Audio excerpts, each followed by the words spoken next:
देश में इन दिनों एक बहस चल रही है कि भारत में बेटियों के विवाह की उम्र क्या हो। युवा समाज, प्रौढ़ समाज, बुद्धिजीवी और न्यायालय तक में इस विषय पर विचार विमर्श जारी है। सांख्यिकी बताती है कि हमारे देश में 27% बेटियों का विवाह किशोर वय में हो जाता है। लगभग 7% बेटियों का विवाह 15 वर्ष की आयु के पहले होने की पुष्टि हो रही है। ऐसे में ये सवाल उठना लाजमी है कि बेटी के विवाह की न्यूनतम उम्र क्या हो। न्यूनतम बढ़ने के बाद कम से कम उनकी शादी 18 वर्ष के बाद तो होगी। विवाह की न्यूनतम आयु बढ़ाने का मुख्य उद्देश्य बेटियों को न केवल शिक्षित होने का मौका देना है, बल्कि बच्चे कुपोषित जन्माने इस पर भी ध्यान रखना है। कुपोषित बच्चों के संबंध में ताज़ा आंकड़े देश को डरा रहे हैं। किशोर वय में जब भी कोई बेटी माँ बनती है तो उसके स्वस्थ बच्चे के जन्म लेने की संभावना ही कम हो जाती है, क्योंकि उसमें रक्त अल्पता होती है। ऐसा बच्चा कुपोषित रहता है और कुपोषित शरीर से स्वस्थ मस्तिष्क का विकास संभव नहीं है। इसमें कोई संदेह नहीं है कि एक शिक्षित माँ ही अपने बच्चे के लिए शिक्षा के द्वार खोल सकती है। शिक्षा का अभाव सभी प्रकार की रूढ़िवादिता को जन्म देता है। पूर्व राष्ट्रपति डॉक्टर कलाम कहते थे कि शिक्षा हमें भ्रम, तर्क विहीनता, अंधविश्वास और रूढ़िवाद से मुक्ति दिलाती है, मनुष्य के भीतर तर्कशीलता का भाव उत्पन्न करती है। ऐसे में माँ यदि स्वयं शिक्षित नहीं है तो आत्मसम्मान की स्वयं रक्षा नहीं कर पाएगी, तो अपने बच्चे को सर्वांगीण विकसित और सक्षम नागरिक नहीं बना सकेगी। इसी स्थिति में देश का विकास ही अवरुद्ध हो जाता है। मामला केवल इतना ही नहीं है कि विवाह की न्यूनतम आयु बढ़ाने से समाज से रूढ़िवादिता हटेगी, बल्कि एक स्वस्थ भावी पीढ़ी के निर्माण और राष्ट्र के विकास के लिए जरूरी है कि इस दिशा में ठोस व मजबूत पहल होनी चाहिए।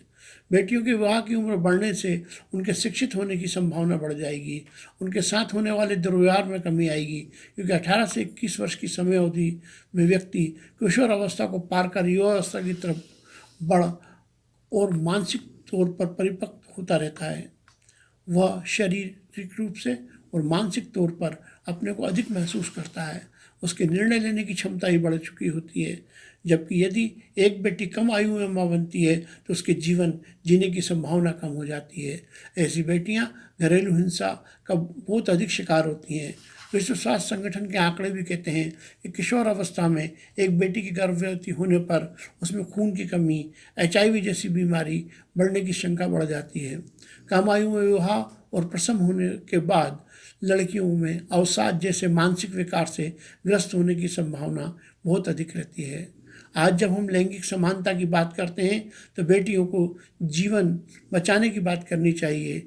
जब उनका जीवन बचेगा तभी लैंगिक समानता की बात उठेगी। जब बेटियां आत्मसम्मान को बचा कर रख पाएंगी, अपने अधिकारों के लिए लड़ पाएंगी। आप बेटियों को तमाम तरह के अधिकार दे दीजिए, लेकिन जब उन्हें पाने की समझ ही उनके भीतर पैदा नहीं होगी तो अपने अधिकारों के लिए कैसे लड़ पाएंगी।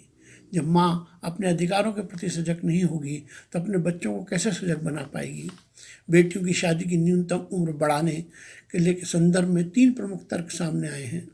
एक, सर्वसम्मत जिनके सर्वसम्मत जवाब भी चाहिए। पहली, न्यूनतम आयु को लेकर पहली बार ये प्रश्न बार बार उठता है कि लड़के लड़कियों की विवाह की निर्धारित आयु में अंतर क्यों है।